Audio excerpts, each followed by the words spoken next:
রোজা রেখে আল্লাহর কাছে দুইটি জিনিস বেশি চাইবেন, এটা নবীজি সাল্লাল্লাহু আলাইহি ওয়াসাল্লাম নিজে বলে দিয়েছেন।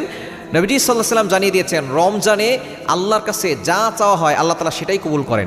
আপনি বিপদে পড়ে গেছেন, কষ্টে পড়ে গেছেন, অভাবে আছেন, রোজা রাখা অবস্থায় আল্লাহর কাছে দোয়া করবেন। কেননা রোজা রাখা অবস্থায় আল্লাহর কাছে দোয়া করলে আল্লাহ তাআলা বান্দার দোয়াগুলো কবুল করে নেন, অ্যাকসেপ্ট করে নেন। এজন্য এই সময় আপনি দুইটি জিনিস আল্লাহর কাছে বেশি চাইবেন। এক নাম্বার, আল্লাহর কাছে জান্নাত চাইবেন।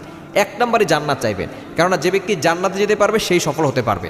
আল্লাহ পাক রব্বুল আলামিন নিজে বলে দিয়েছেন 28 নম্বর পারা 7 নম্বর পৃষ্ঠার 5-6 নম্বর লাইন, সূরা হাশরের 20 নম্বর আয়াতে রব্বুল আলামিন বলেন, লা ইয়াস্তাযীম আসহাবুন নারি ওয়া আসহাবুল জান্নাহ, আসহাবুল জান্নাতি হুমুল ফাইজুন।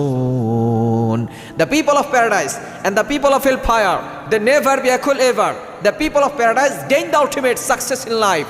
যারা জান্নাতি আর যারা জাহান্নামী তারা কখনো সমান